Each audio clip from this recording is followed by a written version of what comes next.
Hello friend, this is Vikas Pandey and welcome to easytutsforyou.com। आज के इस ट्यूटोरियल में हम देखेंगे पॉइंटर टू स्ट्रक्चर के बारे में। जैसा कि इसके पहले हम देख चुके हैं कि स्ट्रक्चर के मेंबर यूज करने के लिए हम किस तरीके से स्ट्रक्चर टाइप के वेरिएबल बनाते हैं। तो आज हम देखेंगे कि हम पॉइंटर भी स्ट्रक्चर टाइप का बना सकते हैं और साथ ही उसके मेंबर एक्सेस कर सकते हैं। तो आज के इस ट्यूटोरियल में ये हम एक एग्जाम्पल प्रोग्राम द्वारा देखेंगे।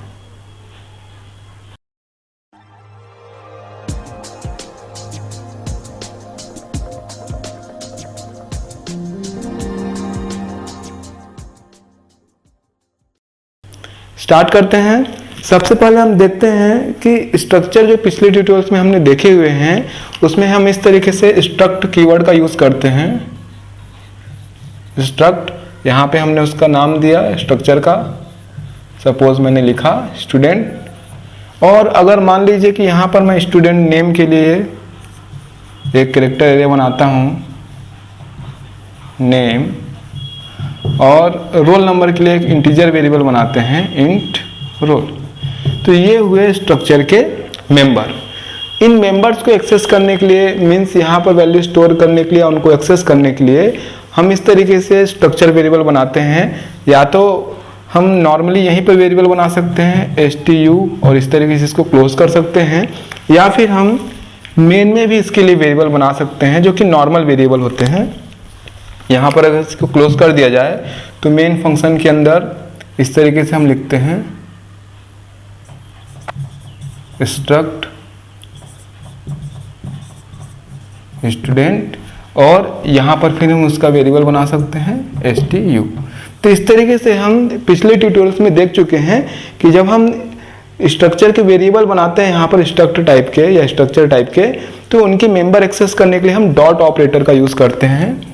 stu डॉट, मान लीजिए रोल नंबर देना है, role is equal 101।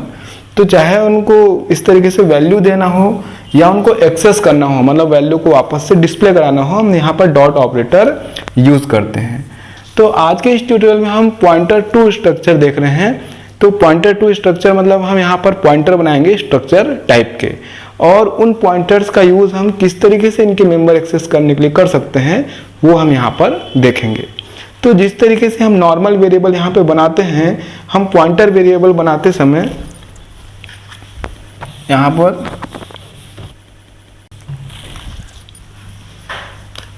Asterisk symbol का यूज करेंगे, जिस तरीके से हम पहले पॉइंटर वेरिएबल बनाते समय करते थे। तो यहाँ पर इस तरीके से हम लिखेंगे स्ट्रक्ट स्टूडेंट, और यहाँ पर जैसे नॉर्मल वेरिएबल बनाया हुआ है तो पॉइंटर वेरिएबल के समय हम यहाँ पर एस्टेरिस्क सिंबल लगाएंगे और p। तो ये जो रूल है बिल्कुल उसी तरीके से है जैसे हम इंटीजर पॉइंटर बनाते हैं, कैरेक्टर पॉइंटर बनाते हैं, बिल्कुल सेम उसी तरीके से हम यहाँ पर स्ट्रक्चर पॉइंटर भी बना सकते हैं। जो रूल वहाँ पे था कि अगर पॉइंटर हम बनाते हैं तो पॉइंटर को हमको एड्रेस देना होता है, क्योंकि पॉइंटर एक स्पेशल टाइप का वेरिएबल है जो कि दूसरे वेरिएबल का एड्रेस होल्ड करता है। तो यहाँ पर हमको पॉइंटर बनाने के बाद उसको एड्रेस देना होगा जिसको भी यूज करना है यहाँ पर, या फिर इसके मेंबर एक्सेस करने हैं उसके लिए। तो अगर यहाँ पर हमारे पास एक नॉर्मल वेरिएबल stu है और पॉइंटर वेरिएबल p है, तो p को हमको इसके नॉर्मल वेरिएबल का एड्रेस देना होगा ताकि उसका यूज करते हुए हम इसके मेंबर यहाँ पर एक्सेस कर सके। तो आगे इस तरीके से लिखेंगे p is equal address of stu। तो यहाँ पर जो स्ट्रक्चर वेरिएबल के मैं रूल बता रहा हूँ तो बिल्कुल उसी तरीके से है जैसे हम नॉर्मली पहले इंटीजर या फिर कैरेक्टर पॉइंटर बनाते थे। तो यहाँ पर भी हमने पॉइंटर बनाया और पॉइंटर को इस तरीके से जो नॉर्मल यहाँ पर वेरिएबल है उसका हमने एड्रेस दिया। अब इस पॉइंटर p का यूज करते हुए हम इसके मेंबर एक्सेस कर सकते हैं, साथ में उनको वैल्यू भी दे सकते हैं और उनकी वैल्यू डिस्प्ले भी करा सकते हैं। लेकिन हमको ध्यान देना होगा कि जब नॉर्मल वेरिएबल का हम यूज करते थे stu, तो हम डॉट ऑपरेटर का यूज करते थे। लेकिन अगर हम यहाँ पे पॉइंटर का यूज कर रहे हैं तो पॉइंटर के समय हमें यहाँ ध्यान देना होगा कि हम यहाँ पे डॉट की जगह एरो ऑपरेटर या फिर एरो का यूज करेंगे। तो इस तरीके से यहाँ पर अगर मान लीजिए रोल नंबर हमको स्टोर कराना है तो p यहाँ पर एरो रोल इज इक्वल 101। इस तरीके से आप इसको यूज करेंगे ताकि वहां पर आप वैल्यू स्टोर करा सके या उनको एक्सेस कर सके। आप इसको इस तरीके से भी यूज़ कर सकते हैं, पॉइंटर p। अगर इस तरीके से आप यूज़ करते हैं तो यहाँ पे डॉट ऑपरेटर यूज़ करेंगे, डॉट रोल इज इक्वल 101। तो इस तरीके से अगर स्ट्रक्चर टाइप का आपने पॉइंटर बनाया हुआ है तो उसके मेंबर को एक्सेस करने के लिए या तो आप इस तरीके से एरो यूज़ कर सकते हैं या डॉट का भी यूज़ कर सकते हैं, लेकिन आपको पॉइंटर को इस तरीके से ब्रैकेट में यूज़ करना होगा। तो आज के इस ट्यूटोरियल में हम एक छोटा सा प्रोग्राम बनाएंगे, जैसा कि अभी हमने एग्जाम्पल देखा, यहाँ पे एक छोटा सा प्रोग्राम बनाएंगे जहाँ स्ट्रक्चर टाइप को पॉइंटर बनाएंगे और उसके मेंबर को हम एक्सेस करेंगे। तो इसके लिए हम कंप्यूटर पर एक छोटा सा प्रोग्राम बनाकर देखेंगे और देखेंगे कि किस तरीके से वहाँ पॉइंटर यूज हम कर सकते हैं।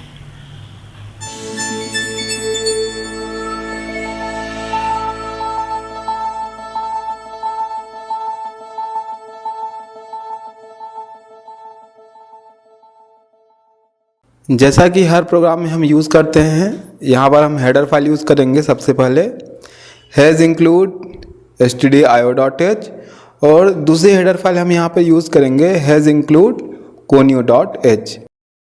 ये प्रोग्राम चूँकि पॉइंटर टू स्ट्रक्चर का है तो सबसे पहले हम यहाँ पर स्ट्रक्चर बनाएंगे। यहाँ पर मैं इसका नाम दे रहा हूँ स्टूडेंट और यहाँ पर मैं दो वेरिएबल बना रहा हूँ। पहला है नेम जो कि कैरेक्टर एरे है और दूसरा है रोल जो कि इंटीजर है।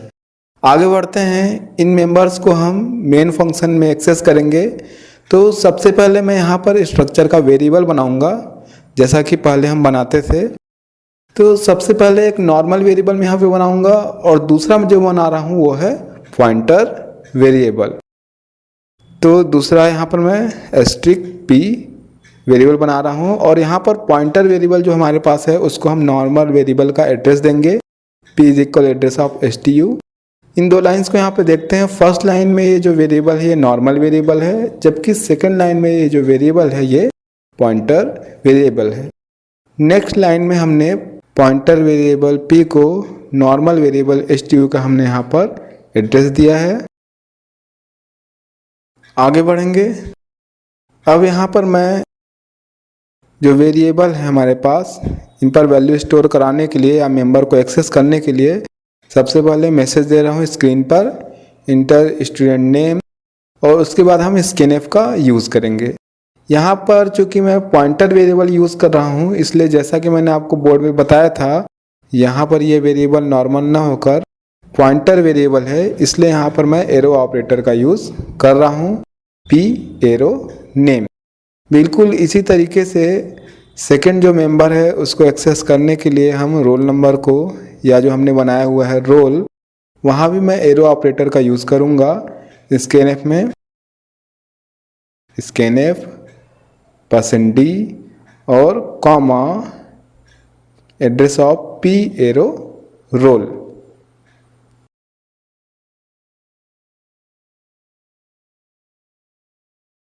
तो यहाँ पर इन लाइंस को हम देखेंगे जैसा हमने बोर्ड पे देखा था, यहाँ पर हमने एरो ऑपरेटर का यूज़ किया हुआ है मेंबर्स को एक्सेस करने के लिए, क्योंकि ये जो वेरिएबल है ये नॉर्मल वेरिएबल ना होकर एक पॉइंटर वेरिएबल है। अब आगे बढ़ते हैं। आगे मैं इन वेरिएबल्स की वैल्यू स्क्रीन पे डिस्प्ले कराऊंगा आउटपुट के रूप में। तो यहाँ पर एक मैसेज दे रहा हूँ स्क्रीन पर आउटपुट और उसके बाद मैं इन वेरिएबल्स की वैल्यू को स्क्रीन पर डिस्प्ले कराऊंगा, यानी इन मेंबर्स को हम दोबारा एक्सेस करेंगे। तो पहली बार जब मैंने यहाँ पर एक्सेस किया है तो एरो ऑपरेटर का यूज़ किया है, लेकिन जब मैं दूसरी बार एक्सेस करूँगा तो पॉइंटर वेरिएबल का ही यूज़ करेंगे हम यहाँ पर, लेकिन दूसरे तरीके से। जैसा कि आप फर्स्ट लाइन में यहाँ पर देख पा रहे हैं स्टूडेंट रोल नंबर, यहाँ पर मैंने पॉइंटर वेरिएबल का ही यूज़ किया है लेकिन डॉट ऑपरेटर के साथ। तो यहाँ पॉइंटर वेरिएबल को इन डायरेक्शनल ऑपरेटर के साथ सबसे पहले पैरेंथेसिस में रखा गया है, मतलब पॉइंटर को डी रेफरेंस किया गया है। उसके बाद एप्रोप्रिएट मेंबर को सेलेक्ट करने के लिए डॉट ऑपरेटर का यूज़ किया गया है। तो इस तरीके से भी हम पॉइंटर वेरिएबल का यूज़ करते हुए मेंबर को एक्सेस कर सकते हैं। इन लाइंस में हम देखेंगे कि यहाँ पर जो वेरिएबल एक्सेस किया गया है, तो यहाँ जो डॉट ऑपरेटर की प्रेसिडेंस है वो इनडायरेक्शनल ऑपरेटर से हायर है, इसलिए इसको पैरेंथेसिस में यहाँ पर रखा गया है। आगे बढ़ते हैं। इसके बाद गेट ch रिटर्न 0। अब प्रोग्राम को सेव करेंगे।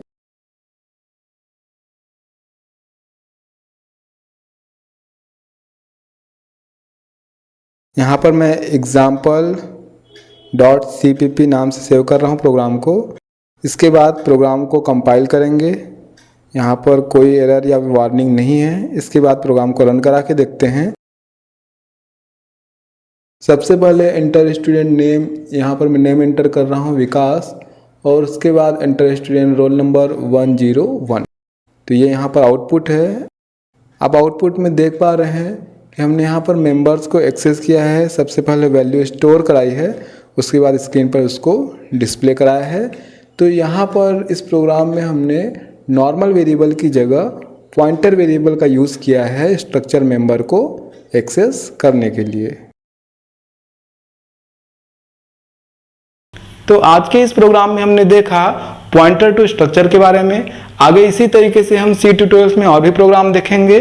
अदर वीडियोस के लिए जैसे कि जावा है या C++, आप हमारी वेबसाइट easytouchforyou.com पे लॉगिन कर सकते हैं। तब तक के लिए बाय।